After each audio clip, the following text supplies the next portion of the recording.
Om.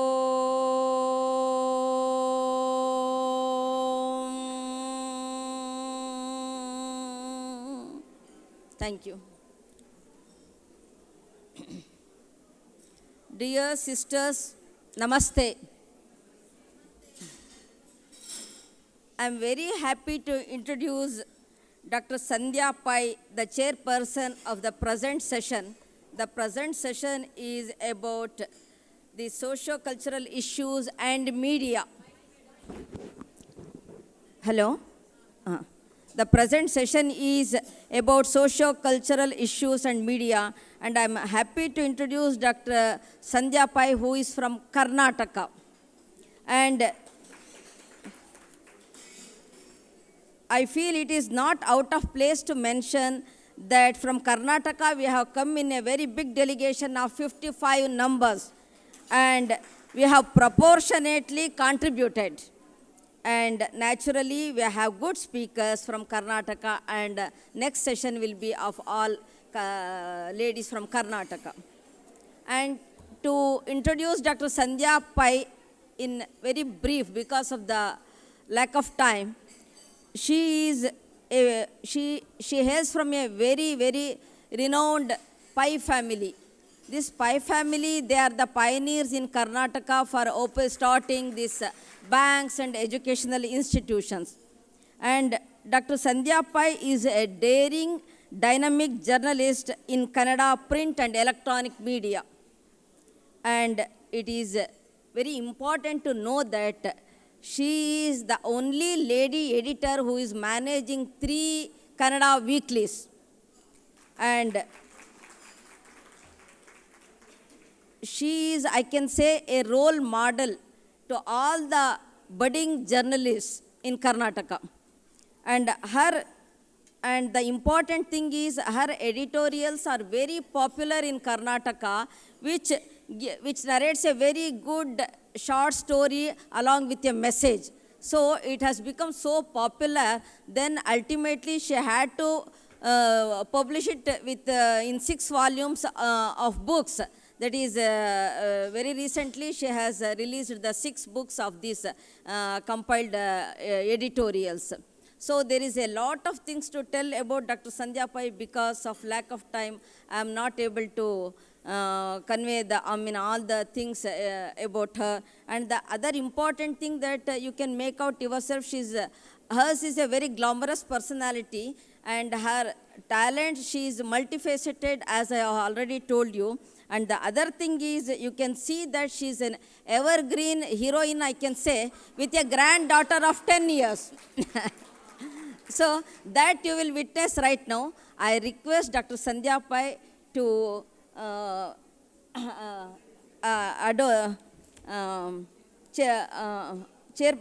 chairperson and to conduct the session.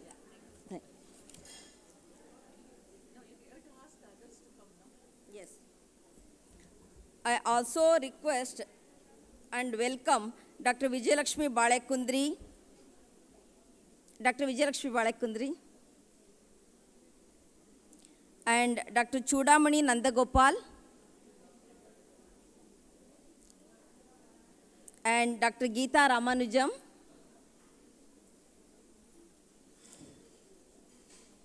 And I request Dr. Sandhya Pai to introduce the guests and conduct the program. Thank you very much. Namaste, everybody. I feel honored to be here among you, each one of you eminent women of our future India.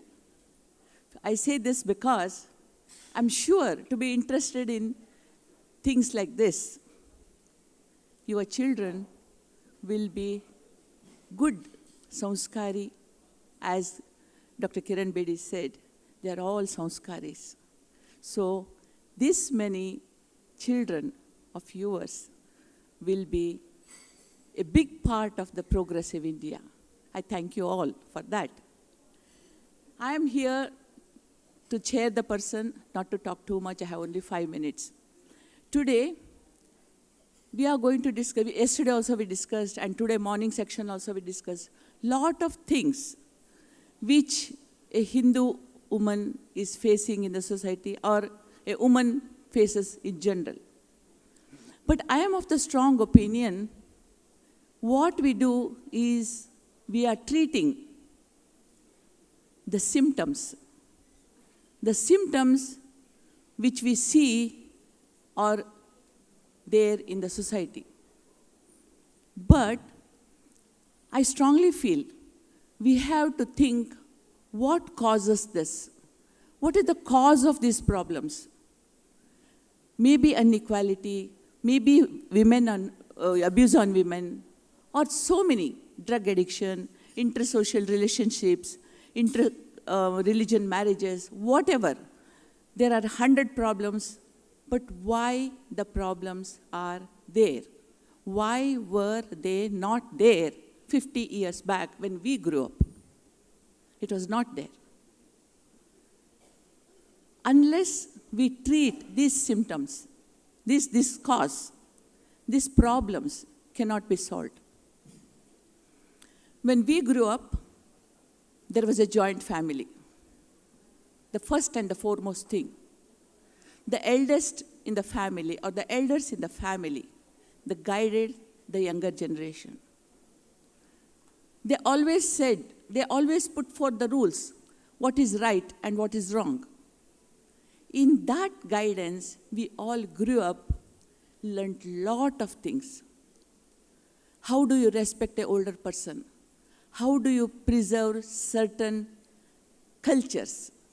We call it rituals, but they are cultures. There are so many dimensions to this, because today I hear lot of youngsters saying we are not for the rituals. To talk about a subject, you have to know what is it. Unless we know what is it, we cannot talk about it. How many of us know about the rituals? We do not know. Of course, there are some rituals we are really have come as a local culture. But there are so many rituals which can modify your rules. Modify your lives. These rituals which came, see, our culture goes back to, they say it is close to 10,000 years old, according to the carbon dating, which they did it in the Dwarka immersion site. So this 10,000 old culture developed a way of living by which unknowingly a person can be influenced to behave in the right way. I'm talking about the mantras. So that so many rituals came. If I have to talk about this, it might take hours. So these way of modification in the society, modifying the children's psyche in the society, came from these elders. Of course, we had again and again invasions from the foreigners. The Ghaznis came, the Ghoris came, the Shakas came, Hunas came, then the Mughals came, British came, so many of them came to take the wealth of India, but some of them stayed back. That period modified our lifestyles because survival was a struggle. At that time, nobody had time to follow these rules. Then the British came, as many of you heard yesterday evening, Dr. Kapil Kapoor said, how our education system was manipulated. When the British came to India and they lived here for 60, 70 years, they found India's soul cannot be touched. So what did they do? They sent they surveyed. Why is it? So they sent a report to the British Parliament saying that India's soul is in the education and the agricultural system. So how do we do it? You change the education system. So they designed an education system where the people who studied in those schools are given government jobs and after that retirement. That was a big attraction. So, start to please the ruler as well as to have these benefits, our children started going to the schools which started by the British, where that they thought, all that they thought was what is favorable to them, mass production of clerks and the government servants. Then came the education system. During the Second World War, till then we had organic agriculture. What they did, all the Second World War ammunition factories, what they had, they converted into the chemical manure factories, which they dumped it in India, so that the soul of the India can be destroyed. And that's what exactly happened. We all forgot our cultural base, our heritage, and this is how modern India, so-called the modern India, came to existence in a nutshell.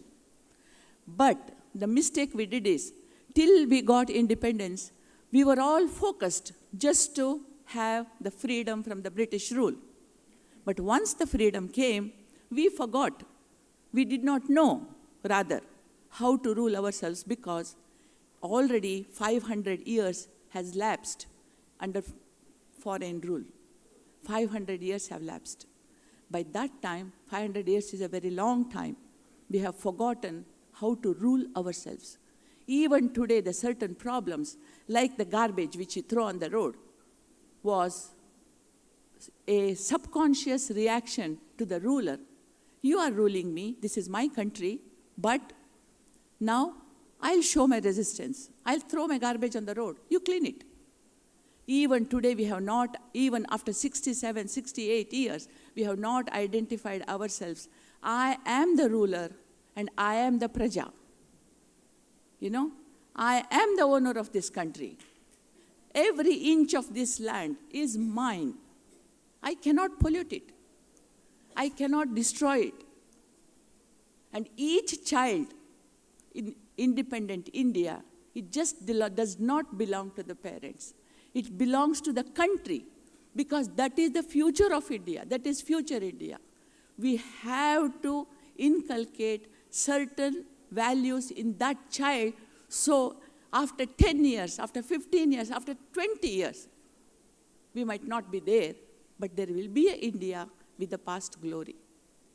So I urge, I request every mother present here to give a serious thought on compelling the government to bring a system of education where the old values are again brought back, which is called dharma.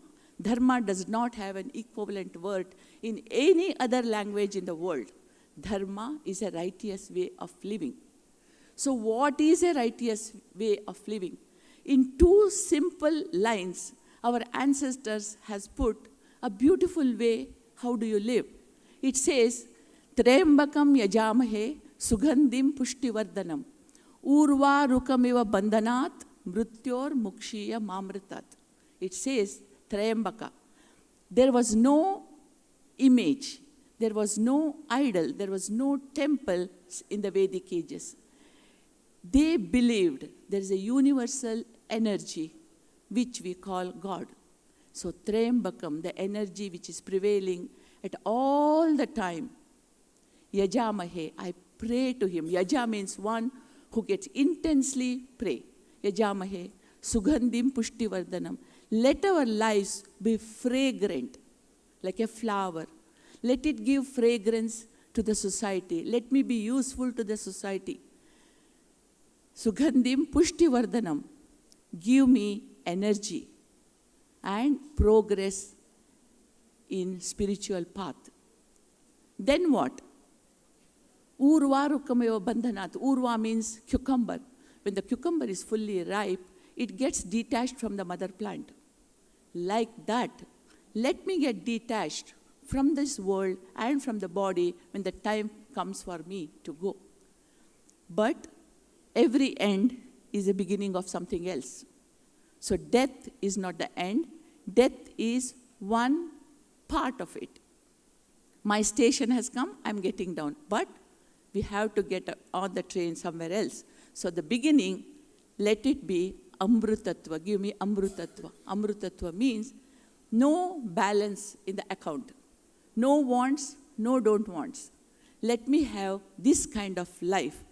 Dharma A life based on dharma ultimately leads to this kind of detachment and welfare of the society put together in one.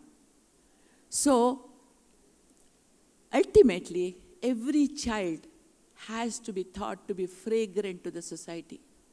Every mother has to make up her mind, unless this is done, nothing can be done. We talk about malaria and dengue, but unless stagnation of water is eradicated, mosquitoes are eradicated, nothing can be done. So like that, these evils which are in the society are our own doing, which we have to solve ourselves. So I request all the mothers to take a strong thought about it. And in your own way, ask the elders, ask the people who know, how do we bring this in our small lives? Today there are nuclear families. How do we bring it in our families? How do we teach our children? How do we teach our children to love our grandparents, not us? When they can love our grandparents or their grandparents, they love us definitely. So how do you teach them to love the society? If you can bring love into the child's life, this society will have no evils, no rapes, no thefts, no bureaucracy, nothing. This is the only solution I find, and I wanted to present it before you. After this, there are going to be eminent speakers, 3 of them.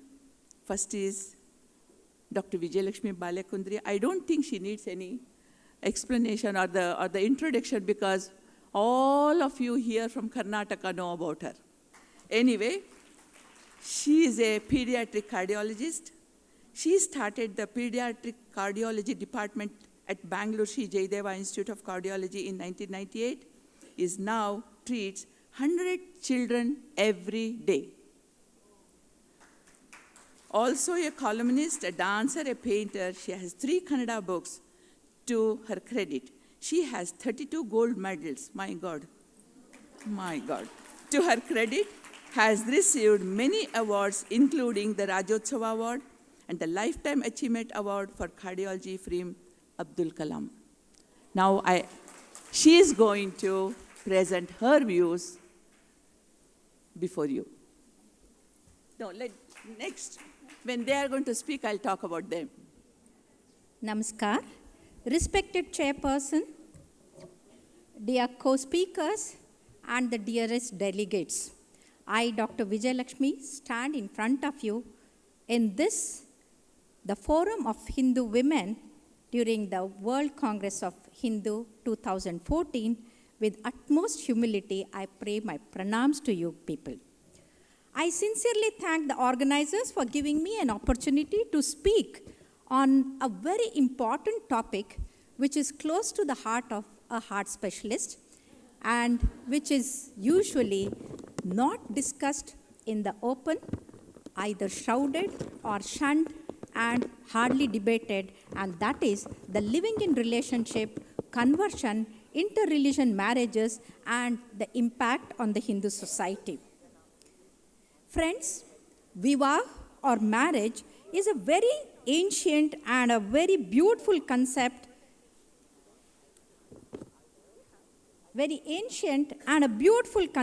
of man and the woman with the divine sankalp and harmonious rise of family, which is a solid pillar to the social fabric. Hence, it is called as a Pavitra Bandhan, whereas in this marriage, not just 2 individuals, not just 2 families, it is the 2 communities, 2 villages, and the 2 societies come together and live harmoniously. And there is so much of sambram, so much of happiness during marriage because of that. Whereas, in the living in together, it is just between 2 individuals, and nobody is there, not even the parents. And as a result, where Saat Janmon Ka Sambandh is converted into not even Saat Day. And as a result, this breaks up, and on the slippery ground, the moment the woman departs, she doesn't know what to do. Though this living together is, it is legalized, there is no bar on that in our country, but still the children born out of this are illegitimate and absolutely they have no thing to live. And when we call a dharmapatni in marriage, in living in together, they call each other as living in partners or sometimes bitter half, and they get departed by saying good riddance to the bad rubbish, and they forget each other. When we come back to the background, the Vedas approved only Shastrokta Agni Samskriti Vivaha, in which there was a Saptapadi, and they were not just two individuals to raise children, they were two friends, two people sharing their sorrows and progress, everything. But in the Padma Purana and Manu Samskruti, there are 8 forms of marriages. Brahmi, Daiva, Arsha, Prajapadnya, and what is worse, the Asura, Gandharva Vivaha, which is akin to a living in together, and Rakshasa, where a girl is taken forcibly, and Paishacha is the worst, where in an inebriated condition where she is not conscious of what is happening, she is taken away. And today, believe me, the last 3, the worst form of them, have creeped in the society, and they are destroying our culture. And you must have all heard about Mangalore, from where ma'am hails. There was a public outcry, and the press went against the pub attack. But not many people know what was behind that pub attack.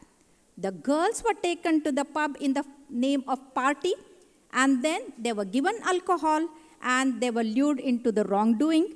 And ultimately, just 3 months before, 9 girls had committed suicide, and the parents didn't know. When the autopsy came, 5 of them were pregnant, and the parents were shocked. And that was the result.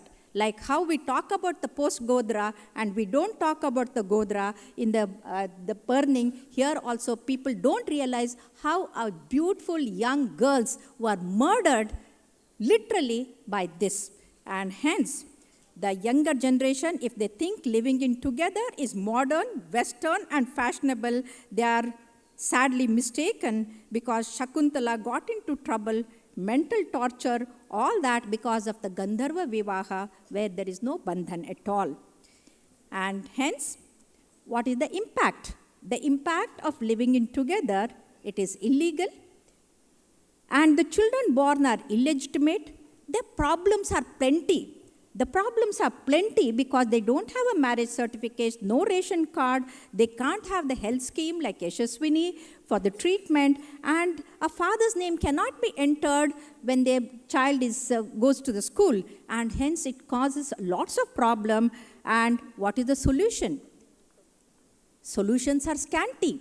And what is the result? The result is empty. A woman is left high and dry without anything left to her, and that is the reason the living in relationship will cause an empty, what we call a burdu life, and the life is ruined forever.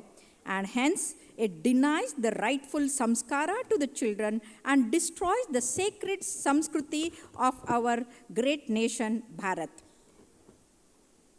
Now, coming to the marriages, intercaste marriages are welcome, but unfortunately, only less than 5%. Here, the caste system can go off with the intercaste marriage. But what is happening? The intercaste marriage is shunned, and people, they fight against them. But whereas, on the other hand, the inter-religion marriages are very dangerous to the very foundation of the Sanatana Dharma. Akbar was the first one to pave in the way for the inter-religion marriage by marrying Jodha. But today, because of the Islamic canon, the law that is the Sharia, prohibits the inter-religion marriage, but it allows the Muslim men to marry the other women. So the women are not allowed, but the men are allowed to marry. So this is a one-way traffic, and as a result, you see more men marrying so many.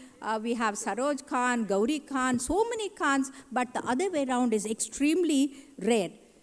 So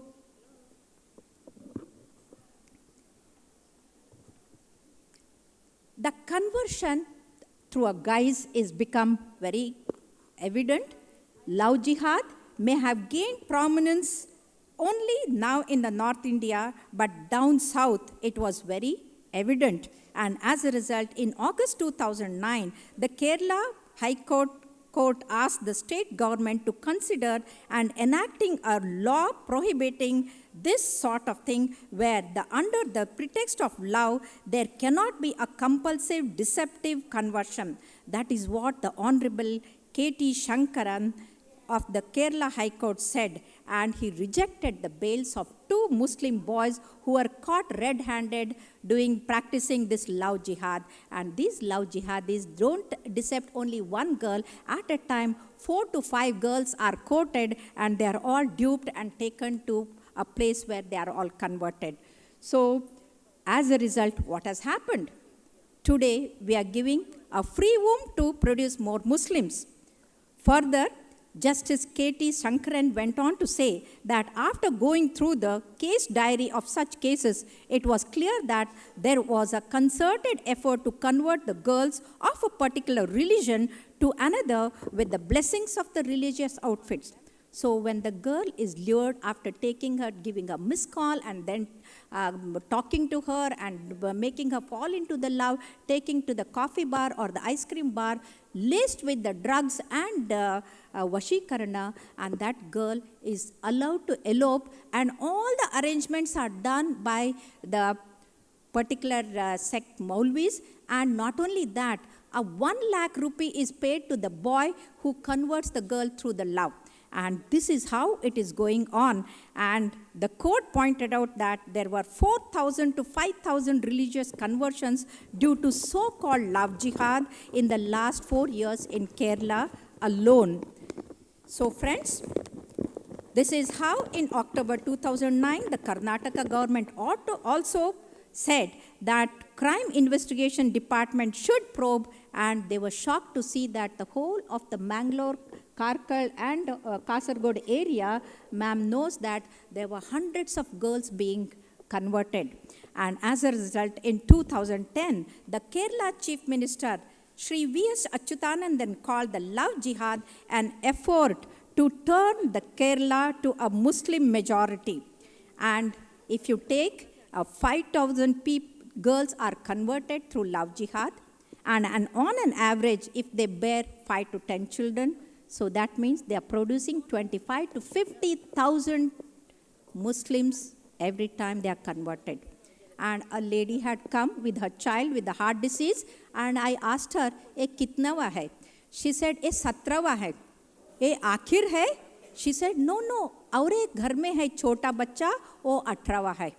If one woman can produce 18 children, and imagine all these converted women, what is going to happen? And none of us have applied our mind to this. And as a result, as a member of the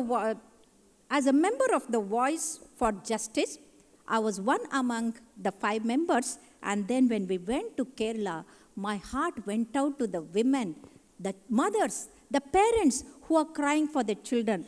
These girls are lured and taken. Even if they want to come back, they are not allowed because the society says she's out, she's gone, she's astray.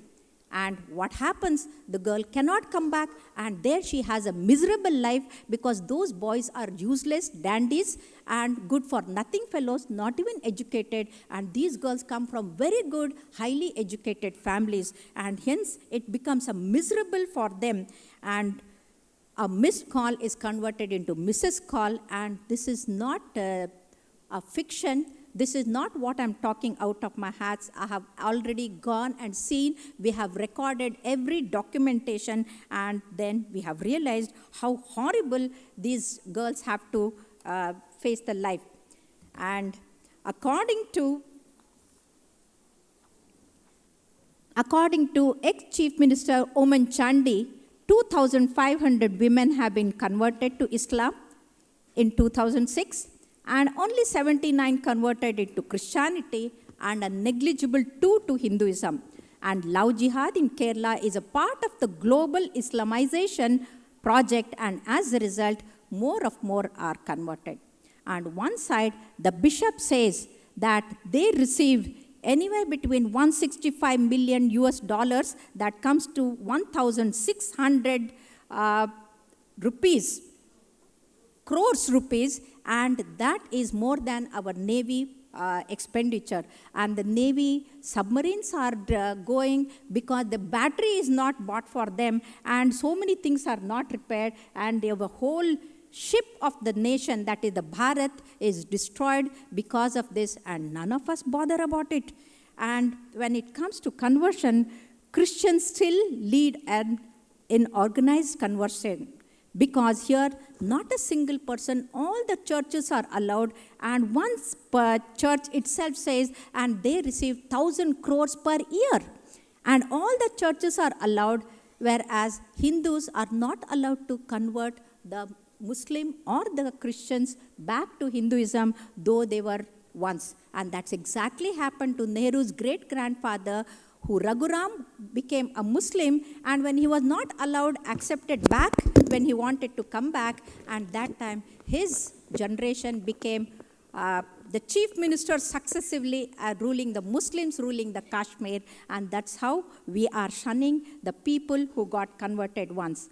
And what is the impact on the society? The impact on the Hindu society is unimaginable and unfathomable, because likely to uproot the deep roots of thousands of years, as Madam said, 1,000 years of roots are going to be uprooted by just destroying our Samskriti. Remember, 60 million people died in the World War, but from the time Muhammad entered India, that too in Kerala in 570, more than 100 million people have been killed, and as a result, the religious wounds are deep, and it is unbelievable. And when you look at the thing, the women were sent to harem, and they were not allowed to continue to practice what they wanted. And Cherian, a former Christian housewife, she was converted to Islam. A Hindu is converted to Christian, Christian is back converted into Islam, and look what happened. She had provided 2 SIM cards to a terrorist, and that too an Al-Qaeda person who was caught in the Bangalore blast. And this is how the women who are converted are blackmailed into working against their own nation, their own Bharat Mata. And Naushad allegedly handed over this, and Lashkar-e-Toiba man was using it, and this is how our women are used. So today, persecution of Hindus has continued, but not like how it was in the past. They are not murdered, they are not killed, they are not this thing, but what is happening is a spiritual, cultural, social, peaceful fusion of the harmony, coexistence is at stake. And directly they may not be converting, and cowardly, like how if they attack war on us, we can fight back. But if it is a terrorism, it is difficult. In the same way, if our women are destroyed, the law can take into action. But here, the law cannot take any action, because these women, under the pretext of love, they are converted, and they are made to work against the society. So alas, today, because of living in relationship, inter-religion marriages, and love jihad and conversion, more Hindus are finished even before they are born. And this is a bloodless coup. Believe me, this is a bloodless coup. This is not a war. This is not terrorism. This is a literal terrorism on our nation and our Samskriti. And such pictures you see every day in the newspaper, missing girls, but none of us bother. We take it as we turn the page and we don't bother. How many of you in the society feel strongly about it? Raise your hands. Okay, how many of you feel that it is happening to someone else and not to my daughter or my sister? Raise your hands. I think we all should give a big hand to ourselves, because here are the women who think about the society, who think about the Samskruti, who think about the nation, and that is extremely important. So, to conclude, carry home message is modern changing social values are adversely affecting and degrading the time-tested best Hindu socio-cultural value system and harmonious family and the social environment. Live-in relationship, love jihad, conversion, interreligion marriages are the root cause of the social evil which every one of us has to realize. How to protect our young women to avoid degeneration of the social ethos and overcome this grave situation is a big challenge, and all of us have to apply our mind to that. Jago, Jago Bharatiya Nari, Jago. Jagrati is extremely important. Save the sacred Hindu Matas and thus save the Bharat Mata. Dhanyavad. And next comes Chudamani Nandagopal, another star from Karnataka. She is a social scientist, author, analyst on Hindu culture, and Nehru Fellow and UNESCO Fellow, Dean, Faculty of Humanities and Social Sciences, Jain University, Bangalore. She established a research department for the cultural studies with 60 young researchers are pursuing the doctoral studies under her leadership. Director for Research Project, Indian Council for Social Science Research. Dr. Chudamani is an established author. She is a distinguished author, scholar, having received 5 international fellowships, including UNESCO Fellowship for Culture. She is going to talk about violence against women portrayed in media, its impact on the young girls. Om Gurubhyo Namaha. All Matru Swarupinis, seniors sitting here, my pranams. Young as well as empowered women force sitting here, my pranams to all of you. And also the most enterprising chairperson, Sandhya ji, is amongst us, and my fellow speakers. Before I take my position as talking as social scientist, I would like to make share with you that Nirmala ji in the morning has raised the point of documentation of women efforts. So this has to be done. As a historian and archaeologist, I have documented so much of historical facts, archaeological digging, taking out the material, studying the value of that and cultural value of that, starting from Indus Valley civilization. So when I have done all that so scientifically, why not this? So I shared with Nirmala ji that we can do this first. So my request to all of you that I'm going to prepare a concept note and submit to Hindu Forum, Women Forum, and if they approve, please connect with me and let's make a database of all women, I don't say achievers, the efforts of women, sincere efforts of women. We'll forget about achieving. Let us work for this society as ordinary women. Let us not have any crown or anything there. It's very simple, sincere, swabhavik. Let us become that first. And then, we can talk many things. So this is one thing. So let us all work for this. Whatever collection you can do it and send it, and we will put it in the format and prepare the database for women. Is it okay for you all? Yeah. Thank you. Second thing, I was talking to all of us were talking to Guna Mageshan yesterday, that why we are segregated. The women's voice should be heard by men. So it is not done here. So when you organize next time, see that all, men are listening to us. So otherwise, now we are feeling that it is like a woman's apartment. So because I have visited Saudi Arabia several times, so when you enter in Saudi Arabia, any social function, women have to go to other apartment, men will go to another apartment. So it is like there and here, and we are sitting here and discussing only with the women issues, not connected with the men.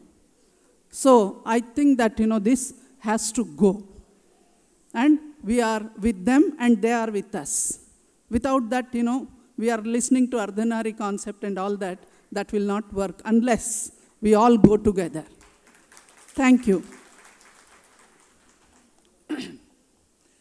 I am speaking on violence against women portrayed in media and its impact on young girls. All of you know that it's a burning social issue today. Every sensible person who is sitting here will have definitely an opinion to share on this particular topic. So much it is creating, the havoc in society, and we are mute spectators and passive participants for all this, what's happening. So when Gandhiji said, when woman, whom we all call Abala, becomes Sabala, all those who are helpless will become powerful. This is Sri Shakti. That is what Mahatma Ji visualized. A Sabala woman, force of Bharat. So probably we are going into that line also. We are not deviating from Mahatma Ji's visualization of Bharatiya woman. We are going into that. So violence against women is a major social issue today, which is also cultural, economic, legal, and media issue in any modern society. It's not only in India. Even you go to the most advanced city like New York, you have these problems. I don't cover up, say that, we are better or they are not, or they are better and we are not, but this is a universal issue. So it is the degree only, the developed and underdeveloped countries, it is the only degree in which the violence against women varies. But the portrayal in media varies from developed to developing countries, and it stands as one of the very prominent projection. So portrayal, how it is ghastly, uncontrolled, and irresponsible action by the media around the world. It is irresponsible action of media around the world, and Bharat is no exception. So it's happening. So when we go to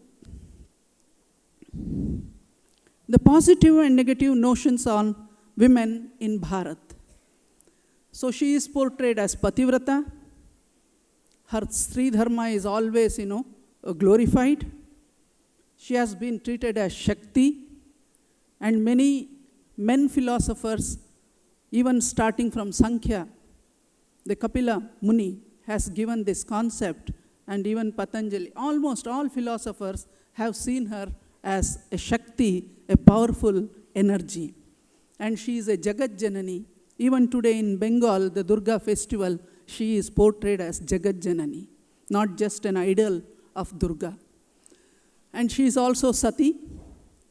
As the wife of Shiva, what kind of torture she had to face as Sati because of her family ill treatment towards her is a lesson to all daughters. And she is Devi, portrayed and worshipped as Devi. And she is also Nrityangana. In some of the temples, if you go, you find the sculptures which are Nrityangana, and you will be surprised in temple inscriptions. There were, today we call them as Devadasis, but they were not Devadasis at that time. This is a word which has been come in colonial times. Devadasi is not the word in all our inscriptions. We don't have that word at all. So in Kannada inscriptions, she is called as Sule. Patra. So Sule means, here today, it is a derogative word. We cannot even say that. But in those inscriptions, it is Sul. Sul means taking turns. So one dancer or a Nrityangana will come and perform, and the next will come and take another position. It is on Sarati. Serially, it's going to happen. So they engage as the worship for the god for nearly 1 hour or 2 hours. So they come on turns. That is what is known as Sule. It is not a bad word. But because of the social stigma, it is a bad word today. So she is also known and seen as Surasundari. So, and then Johar, which was the, it is really, it is when Alauddin Khilji invaded Chittor, what he saw was the Johar. 12,000 women immolated themselves, not succumb to Alauddin Khilji or the Muslim rule. So this is what the Shakti, the modesty, the chastity of Indian or the women of Bharat.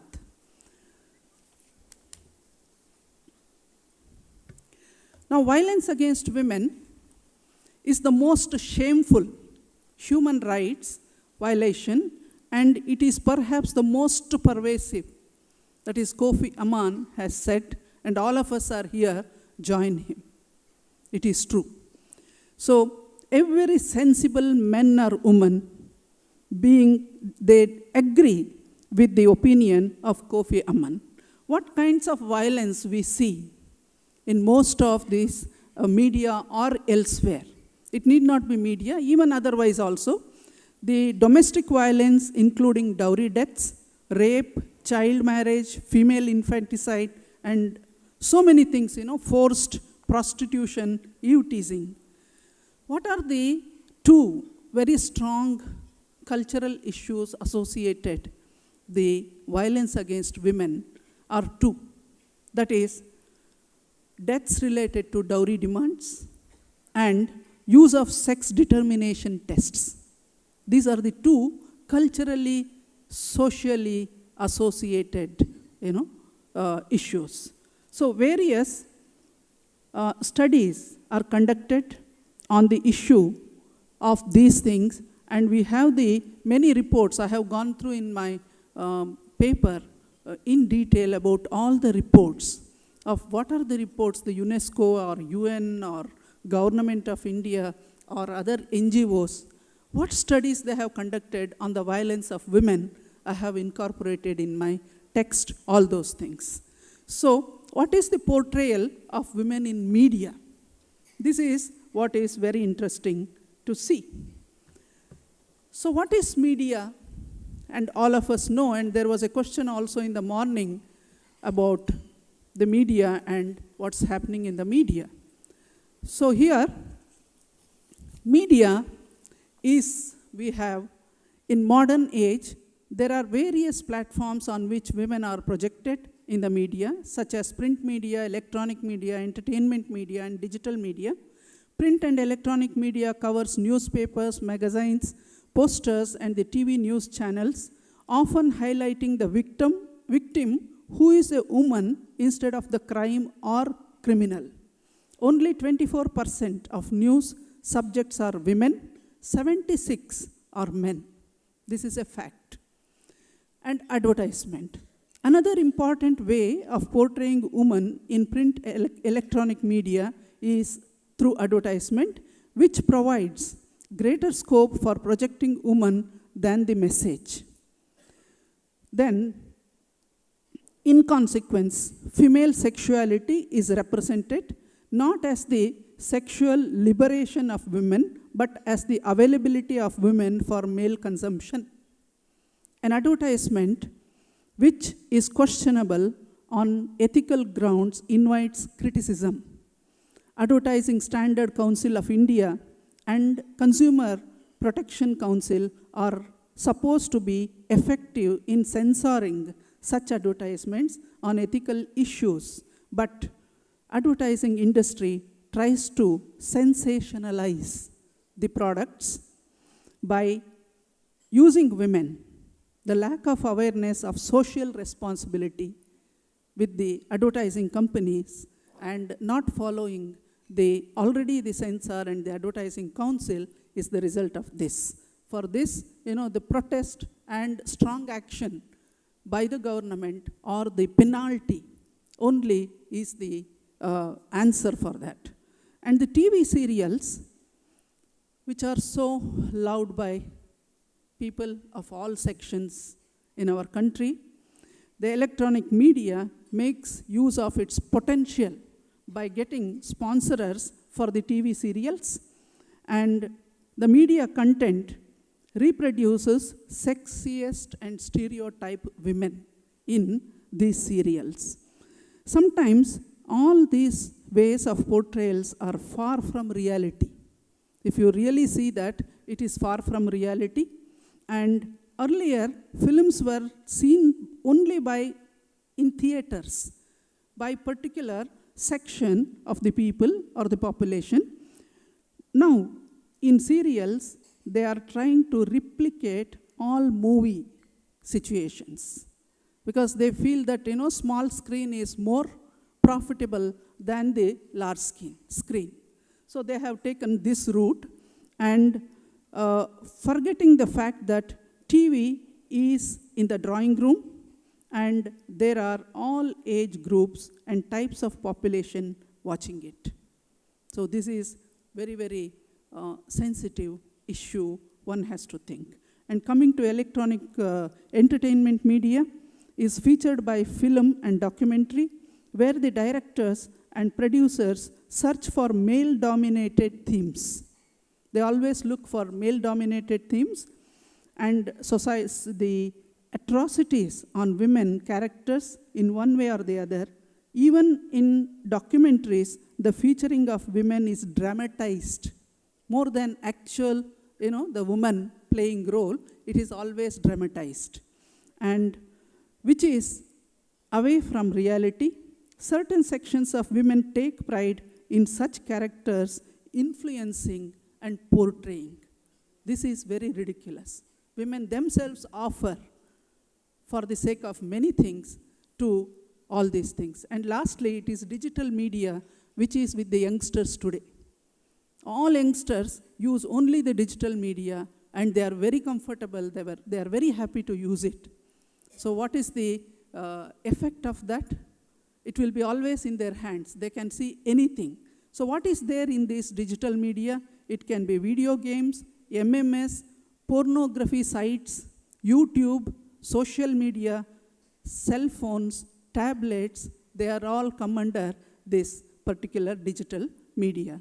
If it is not properly controlled, the child will be exposed. Even 5 years child can be exposed to all this, pornography section of media, digital media. So what are the driving factors for such things? I'll quickly go through that. So the driving factors are many, and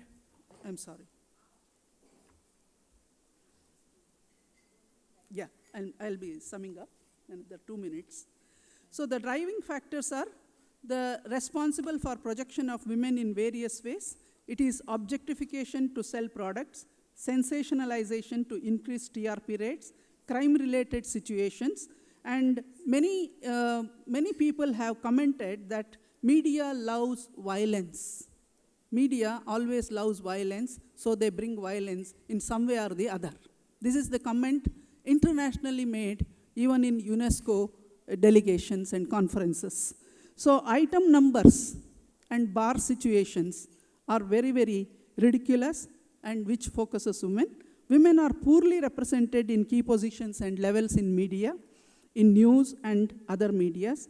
Women are portrayed to attract opposite sex. This is another way we see that. And women portrayed as helpless victims. This kind of show is demeaning to women. So what is the implication of objectifying the women? So there are escalation of crime, empowerment in rural areas is not taken seriously because it is self-empowerment of women in rural areas are not at all taken seriously. I think this all of you remember one serial was coming as Udan, where a very simple village girl, she becomes a police officer, and that has encouraged and motivated many people to take police, this particular profession seriously. So such, how many things we are seeing such serials. So the stories of courage we have, I'm coming to last this one. So true stories of people fighting against this cause. There are many. Delhi was known for Nirbhaya case, and Bangalore has become the crime scene in many things. And throughout media, from morning till night, they will be showing only this. They can have a prime time to show this. And there are other important things also to reflect. Even today, when you see the newspaper, we were discussing, this such big delegation is given only a small column, whereas these all film actors and other things, they were in the whole, paper. Is this the way the media has to treat such things? I think it's the last. So these are some of the things, media's contribution also there for what is the contribution of media for this kind of violence? So the victims being extra victimized. Victims are there, show them as victims, but not making them extra victimized. And then in advertisement, the fair and lovely girls, they will become the jubilant, and the actual, meritorious people are not taken into consideration. Such advertisements. And television serials portray only two categories of women, one defined as good, to be obedient, and the other as villainous, cunning. This is really, sick of seeing such serials. So the portrayal also affects young girls because the impact is very strong, as I said. They start seeing the TV from very early age. They are introduced to this digital media at very early stage. And you know how Dr. Vijayalakshmi has talked about the conversion and living in relationships. This media is encouraging in all those things. So what are the steps to be taken to eradicate this violence against women? The visual media should show how women can help themselves by becoming independent, fearless, and self-supporting, not depending on media. They should become fearless and self-supporting. Men to be depicted with healthy, supporting attitude towards women. Viewers follow them as examples. Reinforce human values and sense of fair play. Media authorities aware of their responsibility to give women the respect and honors they richly deserve. And today, the policies of new government is people-friendly. We are fortunate for that. And people without the gender bias are responsive to the initiatives taken by our Prime Minister Modi ji. So media can also be people-friendly with constructive schedule. So we should take it seriously and raise our voices against media to bring censorship to media. Thank you very much. Jai Hind, Bharat Mata ki Jai. Our next speaker is Geeta Ramanujan, an established educationalist, award-winning playwright, director, acclaimed freelance journalist in both Kannada as well as in English, recognized public speaker. Geeta Ramanujan received a gold medal for her doctorate in environmental awareness and ahimsa, and a PG degree in English and philosophy. She retired as a principal, National College, Bangalore. She has ventured into a formal education blending with the traditional values in a Gurukula through GR educational institutions. She is going to speak about the socio-cultural, what is this? Education, the fussy attempts of media. I'll continue that. Geeta. ಹಿರಿಯರಿಗೆಲ್ಲ ನನ್ನ ನಮಸ್ಕಾರ. I salute all our senior and who have lived for the cause of evolvement of women through Hindu Forum for the long period, and they are all the people who are the guiding force of the coming up generation and also the existing generation. I think this topic, when I was asked to speak, this comes from my heart. This comes from my experience. I don't want to give the slides because I don't want to confine to this. In 12 minutes, I want to complete it. Because when I went to the international conference at California, I think 2 minutes a speaker was late. And he said, sorry, I don't deserve this platform. I think we are imitating the worst of the West and ignoring the best of the East. I feel that the modernization, I think westernization is mistaken for modernization, because of which all these things are happening.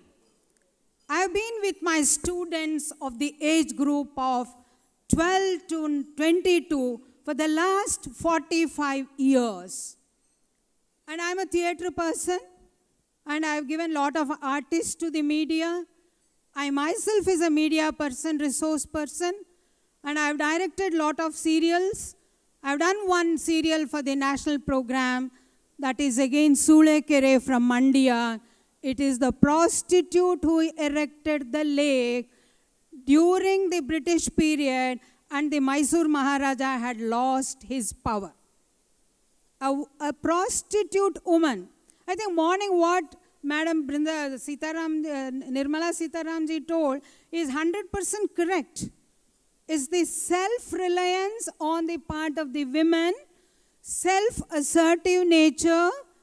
I think self-introspection can help, and this is the code of law as Hindu Dharma. Nothing else. Hinduism is a way of life. It is not religion. It is not man-found religion like other religions. It has given strength. It has given any problem. Gandhiji was going to Bhagavad Gita. Dogdha Gopalanandanaha Dugdham Gitamrutam Duhe. He said, Mukam karoti vachalam pangum langayate girim yet krupa tamaham vande paramananda madhavam. Let it be anything, but if you have self-confidence, you can call it as God or anything, but still that is very important. What is the socio-cultural concern we are talking about? What is this fussy attempt of media? Who is media? How can you separate media? As she said, is it a separate box? She asked question. I also always think media is the combination of human beings, that myself and yourself. A woman is there, a man is there, but between woman and man and the society, the business has crept in. Business. I'll tell you one thing which Vivekananda and our T.M. Majumdar has warned our classic Sanskrit poets. When you are depicting the personalities like Sita, Uma and Parvati, you should maintain the originality of the Puranic personality. Given the freedom of expression and your manner to express in novelty and propriety, Vichitraya and Auchitya both are allowed, but not posing danger to the Puranic representations of that period by bringing into this period. This is very important. See, we are forgetting that when we talk about the fussy attempt, when can anybody attack you? When you want it to be attacked, when you want it to be exhibited, when you want it to be projected, when you want yourself to be sold, when you want yourself to be really appeared, when you want yourself to be recognized, rewarded, all these things will creep into the fussy attempt of media. This is very important. I was asking when I went to the international conference at Singapore about our epics and scientific age, modern age. I'll tell you, I was encountered very badly by so many people. I don't say half knowledge, no knowledge. Half knowledge is as dangerous as no knowledge, and no knowledge and still trying to pose I am knowledgeable is as dangerous of the decay of this society. Society itself will decay, please. Let us not talk for the sake of seminar. Let us not give information. Let us not give statistics. Hell with the statistics. Please come, let us pay attention to the crisis of commotion, emotion, and personality. This is very, very important. Gandhiji told that need and greed should be distinguished according to Bhagavad Gita. Insatiate need will become greed, and so stop at economics. Want should be limited. Beautiful in our this thing. One thing I'll tell you, the basic thing in our dharma, acharaha paramo dharmaha, acharaha paramam jnanam, acharaha paramam tapaha, acharat kim na siddhyanti. Achara is not again what our, yesterday our Bhagavad told that it is not just rituals. It is the understanding of the rituals and practicing it and giving it to others. But what happens here is, what we are doing, they asked me, did not Ravana abduct Sita? Is it not a violence and is it not a fussy attempt on the women? Did not Draupadi was really harassed in the front of in the open court without any justice? I said, shut your mouth. I'll give you the answer. I was in the audience when they commented. I said, I'll give you the answer. Ravana was not a wicked person. Ravana was a real devotee of Shiva. Only the provocation of the family member who failed to get Rama or Lakshmana persuaded Ravana and made him to come in disguise. He never came like that. Okay, first step. Second step, you should be very grateful. Never he approached Sita unless he waited for her voluntary submission, which is the message for the menfolk at large. This is our dharma. See, society is the combination of good and bad and wicked and everything, all these things. Otherwise, why Vyasa was to write all these things for us 5,000 years ago, as if it was so much polluted? When the man started thinking, the pollution has crept in. Self-centeredness and selfishness. These are the two things which are, that's why Uddared Atmanam Atmana, Atmaiva Atmano Bandhu, Atmaiva Ripuratmana, he told. Very coolly tell Krishna. See, he says, Shudram Hrudaya Dhaurbalyam, Tyaktvotishta Parantapa. See, here, educating the educated is 700 shlokas. Don't forget. Do you think Krishna was a fool for not choosing Yudhishthira, who would have listened to him? Who is a code of conduct and integrity? He would have simply surrendered to Krishna. Why he could have chosen Bhima, who was result-oriented? Immediately would have gone and finished everybody. No. Through Arjuna, he wanted to give message to the humanity at large and forever that we have to first educate the educated. Then the result-oriented people will follow them. It's a very, very thing, I'll tell you. Always I feel why we are not giving. I am giving it to my students. When they fail to really understand themselves, I tell them, when we talk about all these things, I tell them, Narasyabaranam Rupam. Yes, I want some Rupa. At least I'm not blind, I'm not this. Forget about height, weight, complexion and all. All these things are okay. For that also in our dharma there is reason. If we learn that, we will stop doing something bad in this generation. But that needs a different lesson session itself. So when we say that, when we Narasyabaranam Rupam, Rupasyabaranam Gunam. What is the ornament of Rupa is Guna. Gunasyabaranam Jnanam. Jnanasyabaranam Kshama. Kshama is not Christian philosophy for your information. do something and forgive. No. Light the candle and say, oh God, forgive me. We have to bring in Shankaracharya here. Shankaracharya says, put yourself in others' position and understand what happens to you if you are in that position. Then you try to. That is why he gave non-duality. There is no duality. Pain for you one and pain for me is different. No. Life is one for you. Life. If something happens to some girls, I think the neighbor, if they think that it is none of my business, I think what our culture is doing, we have to question. We have to question. I'll tell you, I have stood for my students through and through. I think it would have been better to invite them and speak, because so many lapses in their life. Parents themselves, they have driven the daughters who are great dancers and beautiful dancers for catwalk and mad walk, where they were intellectually abled person better than the artist on the catwalk and mad walk dais. I told, her name is also Aparna, she is in America. I called her, why? You bring your parents.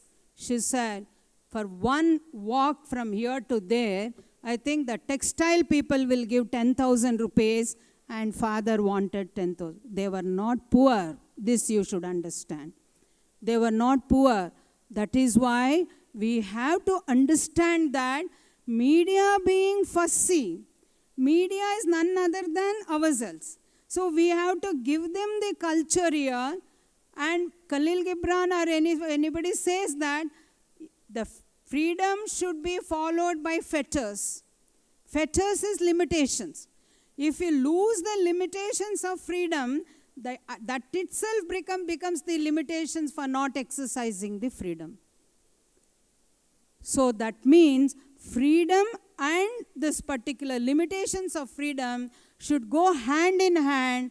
And I'll tell you, if media is ruling the corporate world and private channels are doing this, print media is imitating the visual media, and digital media is overruling both the media, I think we have to go within. We have to take shelter under our culture and give strong personality. It is not that we know that in marshy place only the lotus, the divine flower blossoms. Leaving all the marshy things in the down, it comes out and it stands out. So that is very important. It's a significant thing. That is why we have kept it at the feet of the Lakshmi, Lord Lakshmi, because it gives not only sacramental message, not only sacred message, but it gives you the message where the constraints and resistance, all hurdles, obstacles, everything will be there. In the midst of that, we should emerge. This is the philosophy of our lotus flower. But we are not understanding that. Always we complain. I always tell, why do you grumble? Why do you talk about others? Why do you simply go behind publicity? Take the first step that I must be satisfied. I must be happy. Whether I have done my work properly. When a mother cooks, she always thinks that my child has to eat. My child has to be healthy. My child has to be worthy. This is what she thinks. Even Mahabharata, I told, I think husbands, not one, 5 of them, such a respectful, regardful, senior, related members, when they become helpless. I think Vyasa was had a very great insight into the society. I think we should we should not appreciate. We are very low. We are very finite to talk about all those words. I think we should simply surrender and salute such a great thinker who told that society will be helpless, but the highest person, the CEO of the organization, CEO of the family, CEO of the institution, CEO of the media, if he takes the right decision at the right time for the right action, subtly I have given that picture, but now I thought it will be too late. All of them are seen putting their head down. Slowly, one thread of cloth comes and gives the complete protection for Draupadi. Don't you think this is a great message for the not only this society, future society, coming society, the society before it could disintegrate, before it could decay? Let us not accept Duryodhana as the might is right. Let at least one strong person who is holding the Hindu Vishwa Parishad like that personality should stand and hold our culture to protect ourselves, regard ourselves, respect ourselves. Through that, we respect everybody. Thank you.